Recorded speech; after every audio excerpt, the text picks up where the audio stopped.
नमस्कार, सिटी न्यूजच्या बातमीपत्रात प्रेक्षकांचं मनपूर्वक स्वागत। आज दिनांक 26 फेब्रुवारी 2024 वार सोमवार। बातमीपत्राची सुरुवात करूया सुविचार मालेने। पायाला स्पर्श करून जाणाऱ्या त्याच लाटा असतात ज्या मोठ्या बोटी बुडवण्याचं सामर्थ्य ठेवतात। आजचा सुविचार आपण बघितला। आता बघूया बातमीपत्रातील ठळक बातम्या।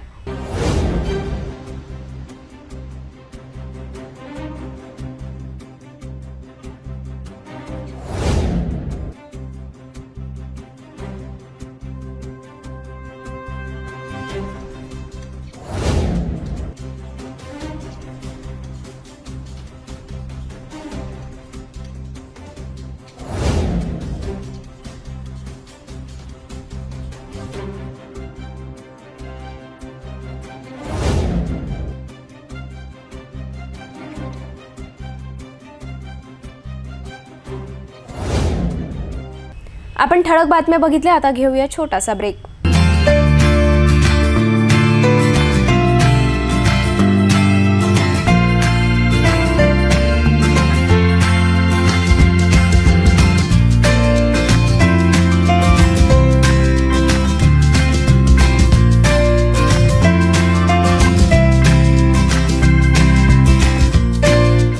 संपूर्ण लग्न बसता आराधना जवाहर रोड अमरावती।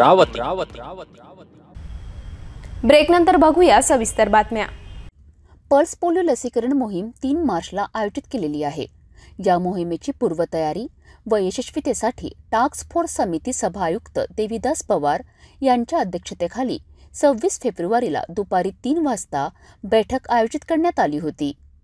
जागतिक आरोग्य संघटनेने सन 1988 मध्ये पोलिओ निर्मूलनाचे ध्येय निश्चित केले आणि त्यानुसार राज्यात सन 1995 पासून राष्ट्रीय पल्स पोलिओ लसीकरण मोहीम दरवर्षी राबविण्यात येत आहे। यामध्ये नवजात अर्भकापासून ते 5 वर्षाखालील सर्व पालकांना पोलिओची लस देण्याचे उद्दिष्ट निश्चित करण्यात येते। गेली 24 वर्षे सातत्याने पोलिओ निर्मूलनाकरिता सर्वांनी प्रयत्न केल्यामुळे व अथक परिश्रमामुळे भारतामध्ये जानेवारी 2011 नंतर आजतागायत एकही पोलिओ रुग्ण आढळून आलेला नाही। मार्च 2014 मध्ये भारत देशास पोलिओ निर्मूलन प्रमाणपत्र मिळाले।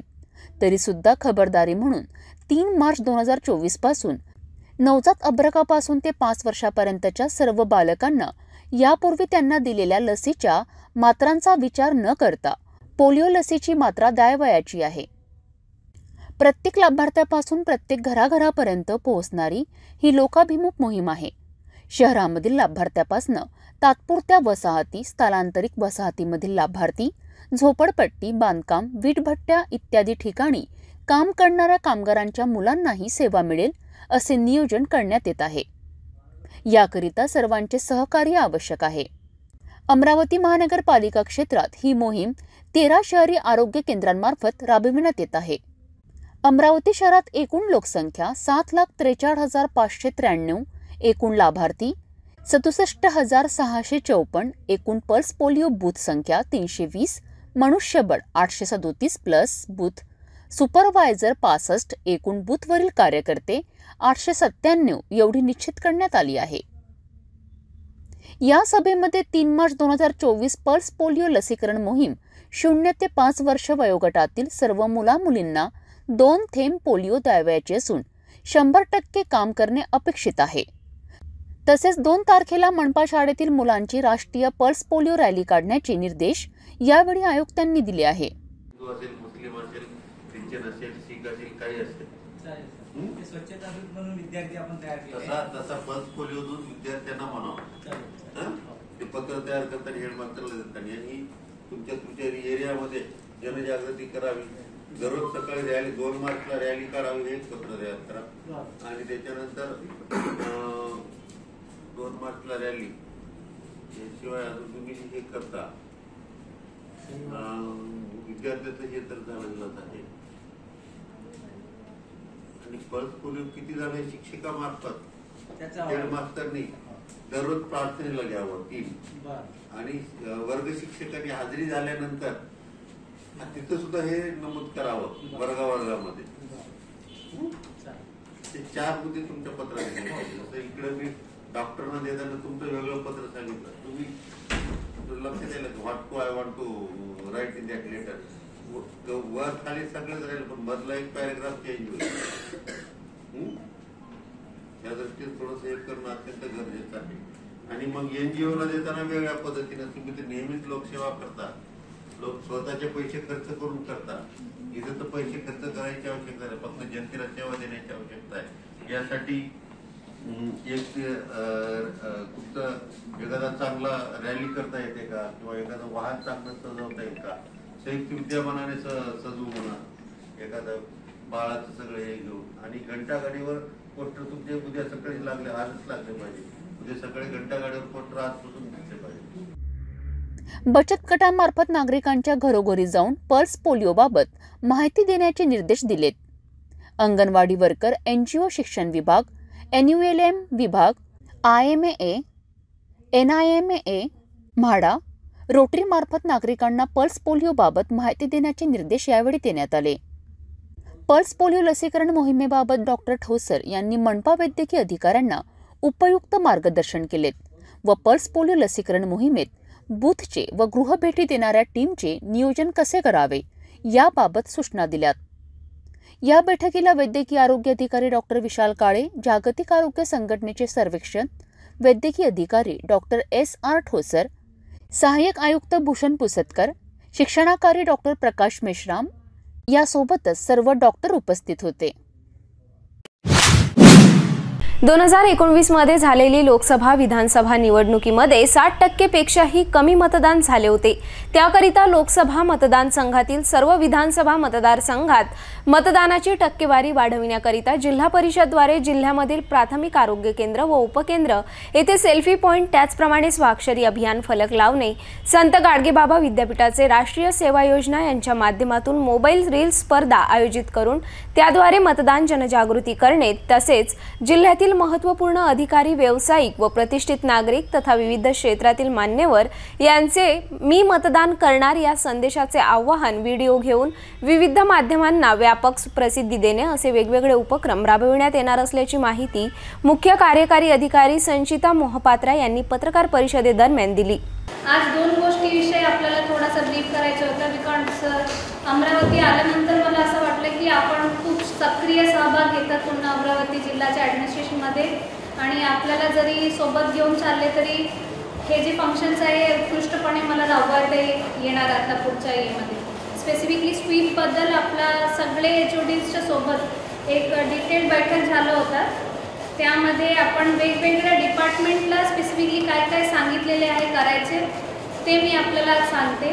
त्याच्यानंतर आपण काय काय कार्यक्रम राबवणार ते आपल्याला ऑलरेडी आम्ही दिलेले आहेत एक नोटमध्ये. थर्ड, आपल्याकडून अपेक्षा आहे की आपल्याला काय वाटते की मागच्या 2 इलेक्शन्स की 4-5 इलेक्शन आपण सगळ्यांनी बघितले असणार. So what is your opinion की, आणि ह्यामध्ये लोकांचं जे स्पेसिफिक 3-4 एरिया आहे, वडनेरा, अमरावती आणि तिवसा, ज्यामध्ये आपल्याला असं कळते की तिथे वोटर पर्सेंटेज कमी आहे बिकॉज ऑफ अर्बन ॲपॅथी. जे लोक इकडे असतात त्यांचं मायग्रेशन होऊन जाते, नसेल तर अर्बन लोकांच्या मध्ये वोटिंग करायचं उत्सुकता थोडं कमीच असतात. सो त्याच्यासाठी आपण कसं टॅकल करू शकतो आणि त्याच्यासाठी तुमच्याकडे जरी काय एनी उपाय आहेत तर तुम्ही आम्हाला सांगू शकता. We will try to implement that.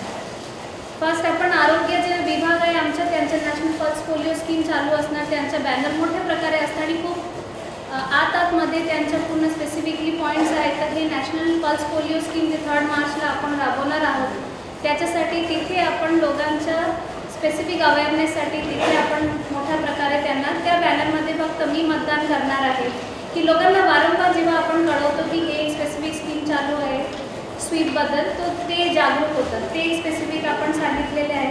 समाज कल्याण विभाग आपला दिव्यांग बांधवांच्यासाठी त्यांनी एक स्वतंत्र पूर्ण तयार केलेले आहे की त्यांच्यासाठी ते काय काय राबवणार स्पेसिफिक उपाययोजना, त्यांना मतदारासाठी कसं प्रोत्साहित करणार आणि त्यांच्यासाठी अजून काय काय नियोजन शासनातर्फे झालेले आहेत की त्यांच्या सोयीसुविधासाठी ते समाज कल्याण विभागाने एक आपल्याकडे दिलेले आहेत. सो ते मी आपल्यासोबत शेअर करते. नेहरू युवा मंडळ आहेत आमच्याकडे, त्यांनी बऱ्यापैकी आता त्यांना शासनाकडून पण आलेलं आहे आणि नेहरू युवा मंडळ स्पेसिफिकली 19 ते 29 इयर्स ह्या वयोगटासाठी स्पेसिफिकली आत्ता अवेअरनेस कॅम्पेन प्रत्येक त्यांच्या युवा मंडळ जे आहेत पूर्ण अमरावती जिल्ह्यामध्ये त्याच्यावरती ते कार्य करणार आहेत आणि त्याच्या स्पेसिफिक स्कीम्सवर ते आपल्याला सांगणार आहेत. सो हे जे एज ग्रुप आहे ते नेहरू युवा मंडळ त्यामधून कव्हर करतील. दुसरं आपण ह्यावर्षी MIDC आणि चेंबर ऑफ कॉमर्स हे दोन जे त्यांच्यासोबत पण आज आपलं बैठक आहे त्यांना पण आपण रिक्वेस्ट करणार आहोत to help us in increasing voter awareness. त्याच्यासाठी ते आपल्याला काय मदत करू शकतात, कुठल्या आधारावरती they can help us. So we will be discussing with them today. So we will be involving them as well because urban areas Amravati, Bhatkuli, Tiwasa ह्या एरियामध्ये आणि जितका कॉमर्सचं पर्टिक्युलर सेक्शन्स आहेत. So if we can focus on that it will be helpful.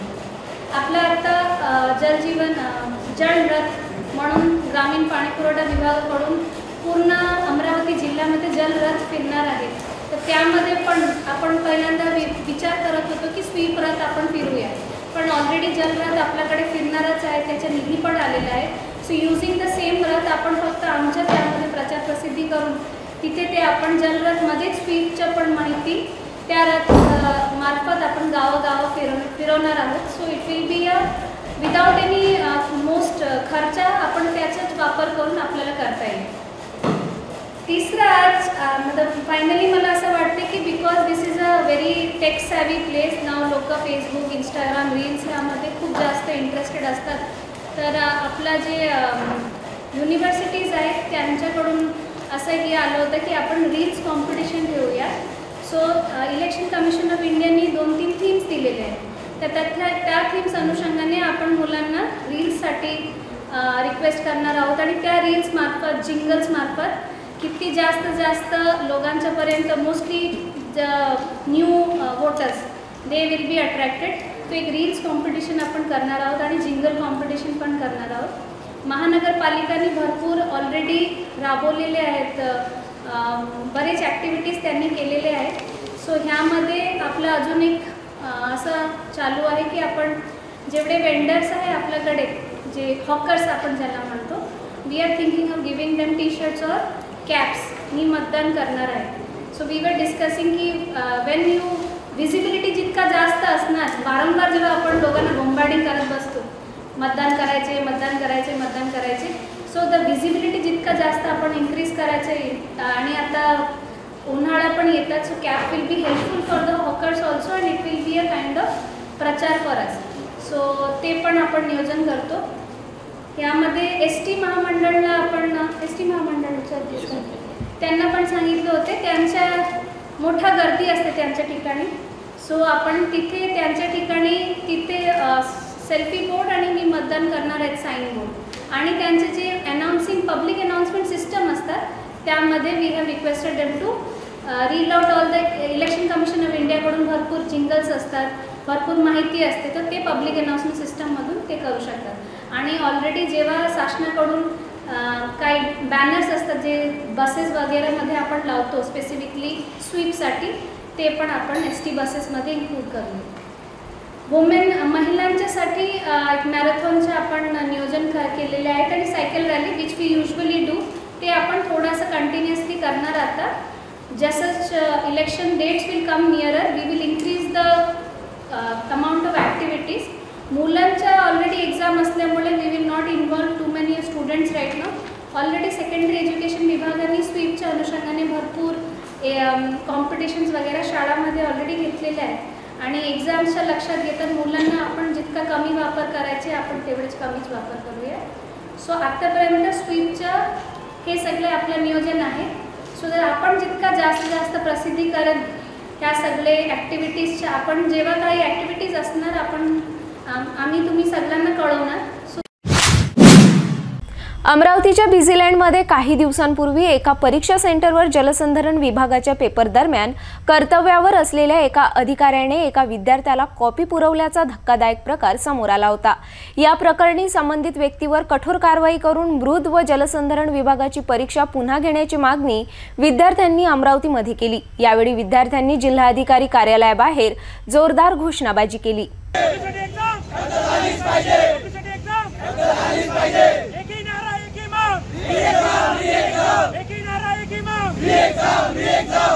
काय गल्लीतले सेंटरनं काय जमर नाही, काय छापलेली उत्तरे सर्व एकदम ओके.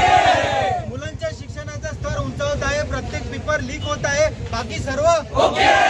वर्षाची तयारी करून पेपर द्यायला गेलो, आई वडिलांचे अधिकारी बनण्याचे स्वप्न पूर्ण करायला गेलो, गोष्ट तर आधीच यशच्या नावावर आहे। 30 लाखचा कार्यक्रम घेऊन कार्यक्रम सगळा ओके। परीक्षेची तयारी करणारे अपयशाची झुंज देत आहेत, पेपर फुटून परीक्षेला बसणारे आयुष्याचे पुढे जात आहेत, विद्यार्थ्यांचे भविष्य पणाला लागले, बाकी सगळं ओके। माझं नाव श्याम रामेकर। संपूर्ण महाराष्ट्रामध्ये जलसंधारण विभागाची 20 आणि 21 तारखेला 66 सेंटरवर पेपर झाला।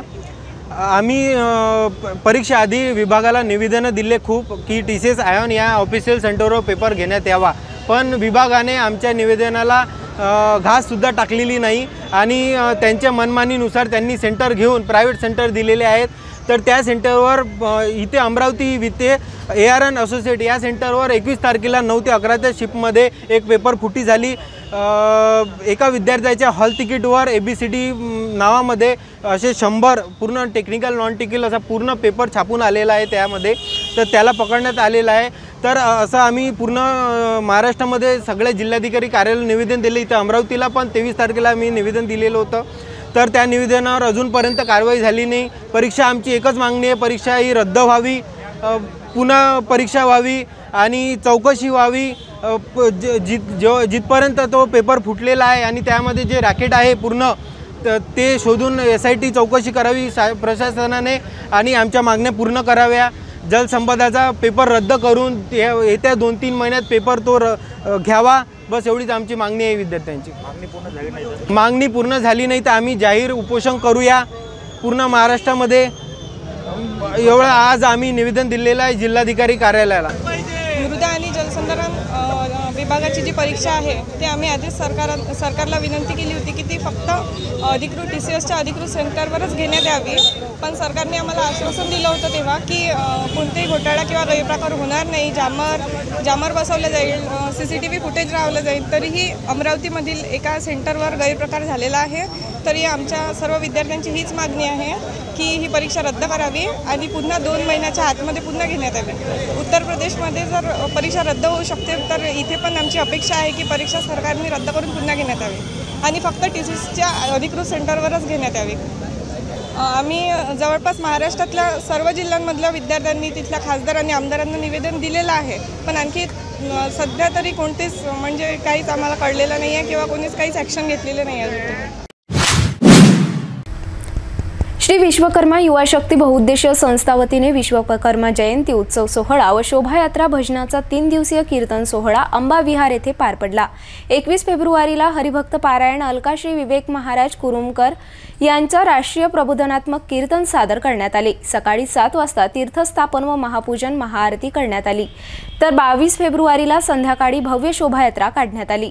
हनुमान मंदिर प्रांगण अंबा विहार पासून रविनगर चौक, शिलांगण रोड मार्गे गांधी चौक, राजकमल चौक ते अंबा विहार येथे शोभायात्रेचा समारोप करण्यात आला।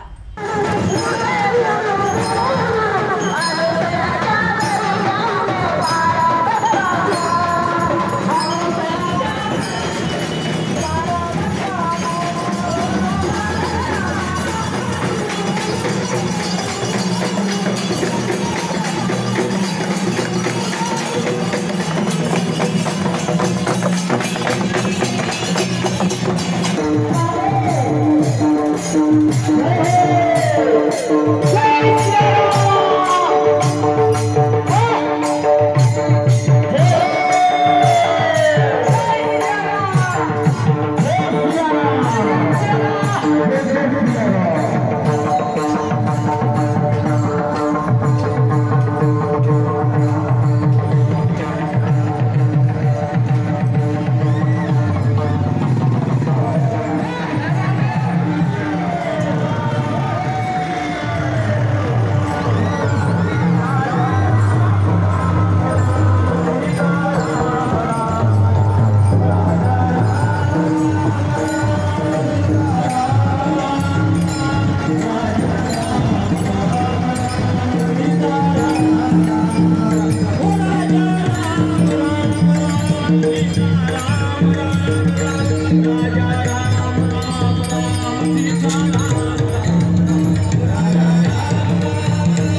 भेटूया एका छोट्याशा विश्रांतीनंतर।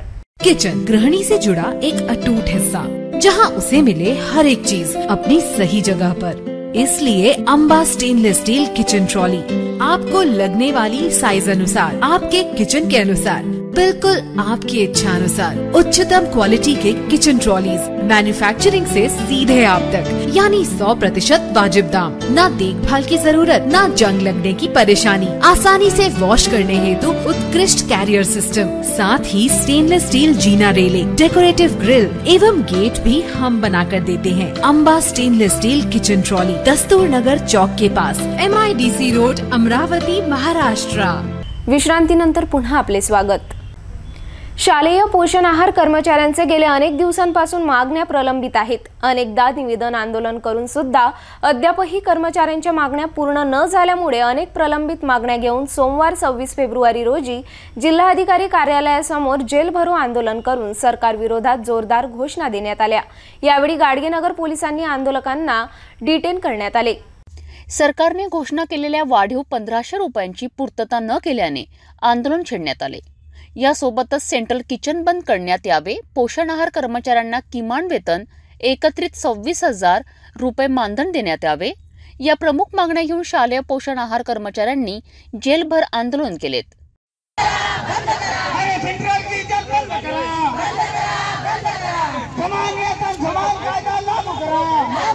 अमरावतीच्या जिल्हाधिकारी कार्यालय परिसरात शेकडो शालेय पोषण आहार कर्मचारी, महिला या आंदोलनात सहभागी झाले होते। माझं नाव अर्चना भांडवेलकर, मी शालेय पोषण आहार संघटना सचिव आहे। आज इथे आम्ही आमच्या मागण्या घेऊन इथे जेलभरो आंदोलन करत आहोत। आम्हाला सरकारने डिसेंबर 2023 मध्ये कबूल केलं होतं की 1500 रुपये वाढ देऊ, आम्हाला 2500 रुपये मानधन मिळते। ह्या 2500 रुपयामध्ये आमचं घर चालत नाही, आमच्या मुलांना आम्ही शिक्षण देऊ शकत नाही। आमचं घर एक महिना आम्ही 2500 रुपयामध्ये कसं जगायचं, हा शालेय पोषण आहार कर्मचाऱ्यांचा फार मोठा प्रश्न आहे आणि या सरकारला लाज वाटायला पाहिजे। 1500 रुपये वाढ दिलेली आहे पण अद्यापही GR काढलेला नाही आणि पुढच्या सत्रामध्ये एप्रिलमध्ये GR काढू असं त्यांनी म्हटलं। 2024च्या एप्रिलमध्ये आम्ही GR काढू असं त्यांनी म्हटलेलं होतं पण अद्यापही GR काढलेला नाही। ह्याकरता आज आम्ही इथं सर्व शालेय पोषण आहार कर्मचारी जेलभरो आंदोलन करण्यासाठी इथं उपस्थित झालो आहे आणि आज आम्ही जेलात जायला तयार आहे आणि याच्यानंतर आमच्या मागण्या पूर्ण झाल्या नाही तर तीव्र आंदोलन, याच्यानंतर आम्ही खूप मोठं आंदोलन करू आणि आत्मदहन करू किंवा इतर कोणता जो आम्हाला पर्याय येईल तो आम्ही करू। कारण आता आम्ही कर्जबाजारी झालेलो आहे, आमचं घर चालत नाही, आमच्या मुलांना आम्ही शिक्षण देऊ शकत नाही, चक्क रडू येण्यासारखी आमची परिस्थिती आहे। पण ह्या सरकारला आमची कदर येत नाही। आम्हाला सरकार ह्या योजनेचं नाव बदलवतो मोदी सरकार की किसान शालेय पोषण आहारचं PM किसान असं नाव दिलं पण त्याच्यातली मानधन किती मिळते, 2500 रुपये मानधन मिळते ह्या कर्मचाऱ्यांना, ह्याचं त्याच्या लक्षात नाही आलं। ह्या सरकारला लाज वाटायला पाहिजे की हे कर्मचारी कसे जगतात। म्हणूनच आज आम्ही इथं जेलभरो आंदोलन करत आहे, एवढं मी बोलत आहे। येणाऱ्या जर आमची मागणी जर पूर्ण झालेली नाही, आमचं GR काढलं नाही, आशा वर्कर असो, अंगणवाडी असो, शेतकरी असो, कोणत्याही कर्मचाऱ्यांचा जर यांनी सरकारनं त्याचा विचार जर केला नाही तर येत्या लोकसभेच्या निवडणुकीमध्ये आम्ही कोणीही यांना मतदान करणार नाही। आम्ही एकही या निवडणुकीवर आम्ही बहिष्कार टाकू, मतदान होणार नाही। कविता उमेश शेंडे माझं नाव आहे। मी लहान बाळ घेऊन आंदोलन करत आहे कारण आमचा पगार पण वाढत नाही आहे आणि लहान मुलगी घेऊन काम करून सुद्धा पण आम्हाला काही वाटत नाही आहे। सरकारला काही लाज वाटत नाही का लहान लेकराचं शिक्षण कसं होणार, बाकीच्या गोष्टी कशा होणार हे समजायला नाही पाहिजे का? आम्हाला पगार वाढवणं आणि काम भरपूर असल्यामुळे थोडं काम कमी पाहिजे। यावेळी आंदोलकांनी सरकार विरोधी जोरदार घोषणाबाजी केली। या आंदोलनाच्या पार्श्वभूमीवर जिल्हाधिकारी कार्यालय परिसरात पोलिसांचा तगडा बंदोबस्त होता। काही महिलांना पोलिसांनी ताब्यातही घेतले। पंजाबचा किनू आणि राजस्थानी संत्रफळांवर विदर्भीय संत्र भारी पडत आहे। किनू आणि राजस्थानी संत्रफळे रंग आणि रूपाने दिसायला आकर्षक असली तरी चवीच्या आणि गोडीच्या बाबतीत देशभरातील ग्राहकांनी विदर्भीय फळांना पहिली पसंती दिली आहे। राजस्थानात मागील वर्षाच्या तुलनेत या वर्षीच्या मोसमात संत्र्याचे दुप्पट उत्पन्न आहे। पंजाबमध्येही संत्र्याचे उत्पन्न जास्त आहे। मध्य प्रदेशमध्ये यावर्षी निम्मे उत्पन्न आहे। महाराष्ट्रातील अमरावती, अकोला, नागपूरसह अहमदनगर जिल्ह्यात संत्र्याचे उत्पादन घेतले जाते। सध्या स्थितीत मृग बहाराच्या फळांचा हंगामा सुरू आहे। 10 जानेवारीपासून फळांची बाजार आवक सुरू झाली आहे. सुरुवातीला चांगल्या फळांचा भाव 50,000 रुपये प्रति टन इतका होता. त्यानंतर बाजारात आवक वाढली गेली आणि भाव घसरू लागलेत.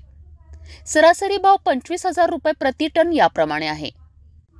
पंजाबमध्ये व्यापारी शेतकऱ्यांकडनं केवळ 10 रुपये किलो प्रमाणे ठोक खरेदी करीत आहेत. त्या तुलनेत विदर्भीय संत्र्याला चांगले भाव आहे. सध्या मागणीपेक्षा पुरवठा जास्त झाला असून त्यामुळे भाव कमी झाले आहेत. आजपर्यंत केवळ 25% फळांची तोडणी झाली आहे. 75% फळे अद्याप तोडणीच्या प्रतीक्षेत आहे. आगामी 33 दिवसात या फळांची विक्री करण्याचे आवाहन शेतकऱ्यांपुढे आहे. महाशिवरात्रीनंतर 4 ते 5 रुपये किलो जादा भाव मिळण्याची शक्यता आहे. तसेच आठवड्यात पंजाबच्या किनूची आवक कमी होण्याची शक्यता गृहीत धरून विदर्भीय संत्र्यांच्या भावात सुधारणा होईल, असे या व्यवसायातील तज्ज्ञांचे मत आहे. गुरुकुंजातील श्री गुरुदेव विद्या मंदिर शाळेत विद्यार्थ्यांनी श्रमदानातून शाळा परिसरात विश्वामुक्त परसबागाचे नंदनवन फुलवले आहे.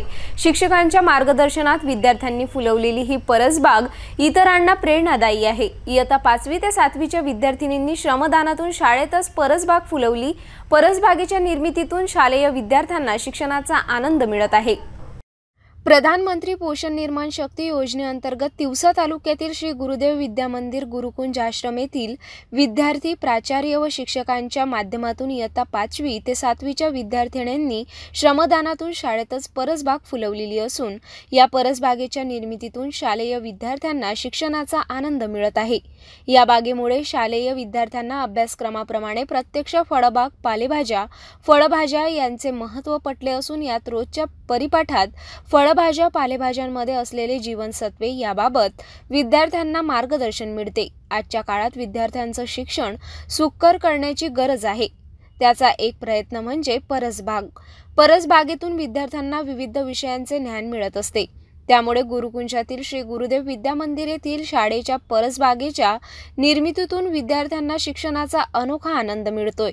तर तुम्हाला परसबागेबद्दल माहिती किंवा प्रोत्साहन कोणत्या कोणत्या शिक्षकांनी केलं आहे? सर्वप्रथम आमचे शाळेचे मुख्याध्यापक कडू सर आणि तसेच आमचे इंगडे सर, देशमुख सर आणि केचे सर या सरांना आम्हाला प्रोत्साहन आणि मार्गदर्शन केलं आणि त्यांच्या प्रोत्साहनामुळे आम्ही ही सुंदर अशी परसबाग तयार केली. तुमच्या शाळेमध्ये परसबागेची सुरुवात कधीपासून झालेली आहे? आम्ही मागील 2 वर्षापासून हे परसबाग हा उपक्रम सुरू केला आहे आणि यावर्षी जुलै महिन्यापासून आम्ही याच्यात बी पेरले. तर तुम्ही तुमच्या परसबागेमधील कोणकोणत्या प्रकारच्या पालेभाज्या निर्माण करतात? सर्वप्रथम इकडं पालकाचं बी, हे गाजर, इथं कंदमुळा, इथं कोथिंबीर, या टमाटर, तिकडं अशा प्रकारचे वनस्पती आम्ही या परसबागेत घेतो. संबार, वांगे, टमाटे, मुळा, गाजर, मेथी हे अशी शाळेत तुम्हाला ही कल्पना कशी सुचली? कडू सरने. सर्वत्र पोषण आहाराविषयी बोलल्या जातं, मात्र कृतीतून नैसर्गिक परसबाग उभ्या होताना दिसत नाही. गुरुकुंजातील श्री गुरुदेव विद्या मंदिर शाळेत विद्यार्थ्यांनी श्रमदानातून शाळा परिसरात विश्वमुक्त परसबागेचे नंदनवन फुलवले आहे. श्री गुरुदेव विद्या मंदिर गुरुकुंज आश्रम या ठिकाणी प्रधानमंत्री पोषण शक्ती निर्माण योजना जी आहे त्या योजनेअंतर्गत गेल्या 2 वर्षापासूनच आम्ही या परसबागेचा उपक्रम आमच्या शाळेमध्ये राबवून राहिलेलो आहे. आणि त्या उपक्रमाअंतर्गत वर्ग 5 ते 8चे विद्यार्थी हे आमच्या परसबागेमध्ये काम करतात आणि त्यांना वर्गवाईज आम्ही नियोजन या पद्धतीचं दिलेलं आहे. आणि त्याच्यामध्ये त्यांनी जवळपास सगळ्या ज्या हिरव्या पालेभाज्या आहेत त्या कव्हर केलेल्या आहेत. त्यामध्ये मग पालक आहे, मेथी आहे, मुळा आहे, सांबार आहे, त्याच्यानंतर मिरची आहे, टोमॅटो आहे. आणि हे सगळ्या भाजीपाला सोबत असतानाच त्याचबरोबर या ठिकाणी खतनिर्मितीचा सुद्धा आम्ही प्रकल्प एक या ठिकाणी सुरू केलेला आहे. आणि नुकत्याच जो आता नवीन पुन्हा पूरक आहाराचा जो एक उपक्रम शासनानं दिलेला आहे तर त्या अंतर्गत सुद्धा दर शुक्रवारी शाळेमध्ये ज्या केळी वाटप केल्या जाते तर त्या केळींच्या सालीसुद्धा मोठ्या प्रमाणावर या ठिकाणी शिल्लक राहतात. तर ते आणि या भाजीपाल्याचा संपूर्ण जो वेस्ट निघतो तर त्यातून आणि इथं याच ठिकाणी आमच्या इथं थोड्याशा गायी वगैरे असल्यानं त्यांचं खत आणि हे सगळं वेस्ट याच्यातून खतनिर्मितीसुद्धा केली जाते. उद्देश हाच आहे की आमच्या इथं ग्रामीण भागातील विद्यार्थी असल्याकारणानं त्यांना थोडीफार जाण शेतीची आहेच, परंतु त्याचसोबत काही विद्यार्थी हे शहरी भागातून सुद्धा या ठिकाणी असतात, तर त्यांनाही त्या प्रकारचं प्रशिक्षण हे मिळावं ही आजची काळाची गरज आहे आणि त्या दृष्टीनं आमचा हा प्रयत्न सुरू आहे. शिक्षकांच्या मार्गदर्शनात विद्यार्थ्यांनी फुलवलेली ही परसबाग इतरांना प्रेरणादायी आहे. यामुळे विद्यार्थ्यांमध्ये देखील आहाराविषयी जागृती होत आहे. याकरिता पंचायत समिती अंतर्गत शाळा समिती व शाळेचे प्राचार्य मनोज कडू, धीरज इंगडे, मुकुल देशमुख, विद्यार्थ्यांमध्ये अविनाश अस्मेलवार, सार्थक शृंगारे, कार्तिक गवई, दुर्गेश धोबे, सार्थक टेकाम, वैभव चनकापुरे यांच्यासह शाळेतील शिक्षक, शिक्षकतर कर्मचारी व विद्यार्थ्यांनी या स्तुत्य उपक्रमात सहभाग घेतला आहे. तिवसा तालुक्यातील ममदापूर इसापूर शेतशिवारात जंगली प्राण्यांनी हैदोस घातला असून शेतकरी संदीप मधुकर थोटे यांचे शेत सर्वे नंबर 43-2 मधील 2 एकरमधील गहू रोह्यांनी पूर्णपणे जमीनदोस्त करून नासधूस केली आहे. माझ्याकडे 2 एकर शेती आहे. त्या शेतीमध्ये मी 2 एकर सोयाबीन पेरलं होतं. 2 एकर सोयाबीन पेरल्यानंतर पहिले अवकाळी पावसानं सुरुवात केली. अवकाळी पाऊस झाल्यानंतर मग पावसाचा खंड पडला. पावसाचा खंड पडल्यानंतर मग आम्ही विमे काढले होते. विम्याची सुद्धा काही मदत भेटली नाही आणि गव्हर्नमेंटने सुद्धा काही नुकसान भरपाई दिली नाही. त्यानंतर गहू पेरला. कसा बसा तरी उदरनिर्वाह झाला पाहिजे यासाठी गहू पेरला आणि गहू पेरल्यानंतर तो सुद्धा रोहेनं पूर्णपणे फस्त करून टाकला आणि वन विभागाकडे गेलो असता त्यांनी सुद्धा ऑनलाईन पीक पेरा पाहिजे, ऑनलाईन अर्ज करा, ऑनलाईन तक्रार करा असं त्यांनी सांगितलं आणि ते सांगितल्यानंतर मी गेलो पीक पेरा करायला गेलो. पीक पेरा होऊन नाही राहिला आणि ऑनलाईन पीक पेरा नसल्यामुळे ऑनलाईन अर्जही करता येऊन राहिला आणि सरकार काय मदत देईल याची आशा आहे आणि जगाव का मराव हे काही समजून नाही राहिलं. यामुळे शेतकरी चांगलाच आर्थिक विवंचित पडला असून वन्य प्राण्यांकडून होत असलेल्या नुकसानामुळे शेतकऱ्यांनी जगावे कसे हा प्रश्न शेतकऱ्यांसमोर उभा टाकला आहे. अशा परिस्थितीमध्ये सरकार शेतकऱ्यांना मदत करतील का असा प्रश्नही शेतकऱ्यांना समोर उभा आहे. अमरावती शहरात प्रथमच परियंती फाउंडेशनचे अध्यक्ष प्रमोद इंगडे यांच्या वतीने 24 ते 25 फेब्रुवारी या 2 दिवसीय जागतिक धम्म परिषदेचे आयोजन सायन्स कोर मैदान येथे करण्यात आले. 24 फेब्रुवारीला इरविन चौक येथून भगवान बुद्धांच्या अस्थि अभिवादन रॅली काढण्यात आली, तर सायन्स कोर मैदानावर ठेवण्यात आलेल्या भगवान बुद्धांच्या अस्थीचे हजारोंनी दर्शन घेतले. दुसऱ्या दिवशी सायन्स कोर मैदानावर भव्य धम्म प्रवचन कार्यक्रम घेण्यात आला. अमरावती शहरात परियंती फाउंडेशन वतीने मोठ्या उत्साहात जागतिक धम्म परिषदेचे आयोजन करण्यात आले. फाउंडेशनचे अध्यक्ष प्रमोद इंगडे यांच्या नेतृत्वात सायन्स कोर मैदान येथे 24 व 25 फेब्रुवारीला जागतिक धम्म परिषदेचे आयोजन करण्यात आले.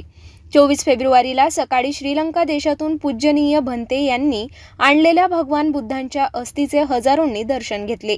इरविन चौक येथून विविध मार्गाने अस्थि अभिवादन रॅली काढून सायन्स कोर मैदान येथे समारोप करण्यात आला.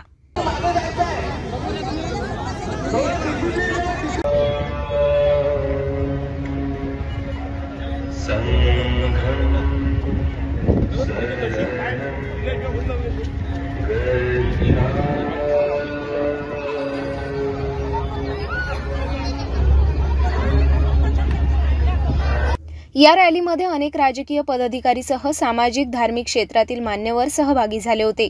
सायंकाळी महापरित्राण पाठ घेण्यात आले, तर 25 फेब्रुवारीला येथे भव्य धम्म प्रवचन कार्यक्रम संपन्न झाला. धम्म प्रवचनाला सुरुवात होण्यापूर्वी आमंत्रित श्रीलंकासह जिल्ह्यातील अनेक पूजनीय भंतेंच्या हस्ते भगवान बुद्धांच्या अस्थीसह भगवान बुद्धांच्या आणि डॉक्टर बाबासाहेब आंबेडकरांच्या प्रतिमेचे पूजन करण्यात आले.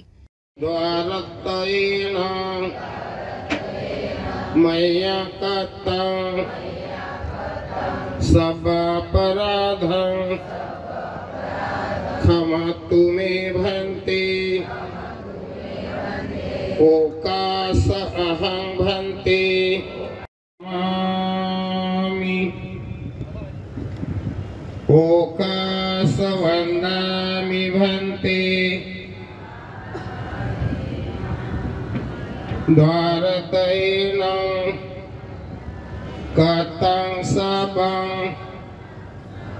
अपराधं क्षमतु. उपस्थित भंते यांचे मुख्य आयोजक प्रमोद इंगळे, वराड संस्था अध्यक्ष रवींद्र वैद्य, माजी नगरसेवक दिनेश बू, प्रहारचे महानगर प्रमुख बंटी रामटेके, भीम ब्रिगेड अध्यक्ष राजेश वानखडे, किरण गुडदे, अजय शृंगारेसह अनेकांनी पूजनीय भंते यांचे पुष्पगुच्छ देऊन वंदन केले. त्रिशरण पंचशील ग्रहण करून धम्मप्रवचनाला सुरुवात करण्यात आली.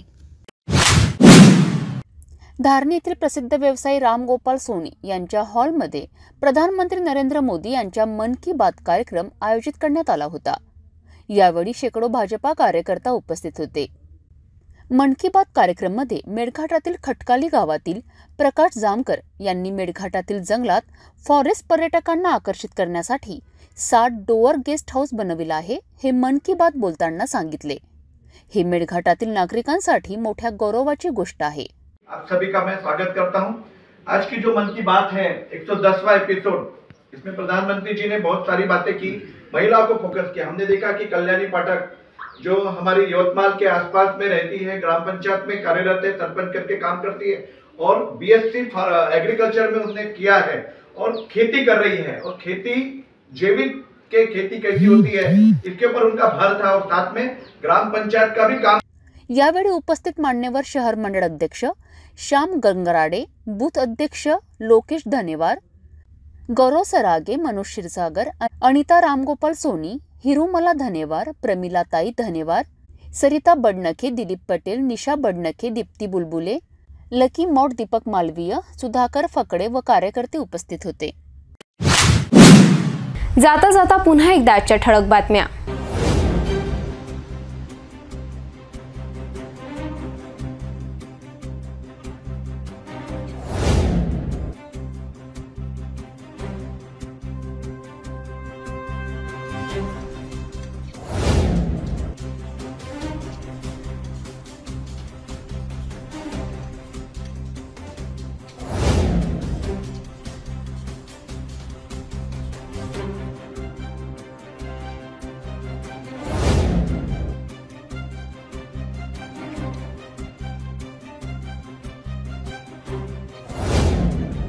आपण आता सिटी न्यूज चॅनल आपल्या टीव्हीवर सुद्धा बघू शकता. यामध्ये GTPL channel number 73, Fastway 256, city cable channel number 92 वर. जर आपल्या टीव्हीवर सिटी न्यूज चॅनल दिसत नसेल तर आपण आपल्या केबल ऑपरेटरशी संपर्क करावे. आपण सिटी न्यूज केबलच्या व्यतिरिक्त YouTube, Facebook, Instagram आणि ट्विटरवर सुद्धा बघू शकता. याकरिता सोशल मीडिया अकाउंट सबस्क्राइब करा, फॉलो करा, लाईक करा. YouTube अकाउंट सबस्क्राइब करण्याकरिता सबस्क्राइब बटनला क्लिक करा आणि बेल आयकॉन दाबायला विसरू नका, कारण सर्वात आधी समाचार आपल्यापर्यंत पोहोचणार आहे. तसेच सिटी न्यूजचे फेसबुक पेज लाईक करा, Instagram आणि ट्विटर हँडल फॉलो करा. आपण व्हॉट्सॲपवर सुद्धा सूचना देऊन न्यूज प्राप्त करू शकता. व्हॉट्सॲप नंबर खाली स्क्रीनवर येत आहे. हे बातमीपत्र एवढ्यावरच थांबूया. पुन्हा भेटूया नवीन घडामोडींसोबत. नमस्कार.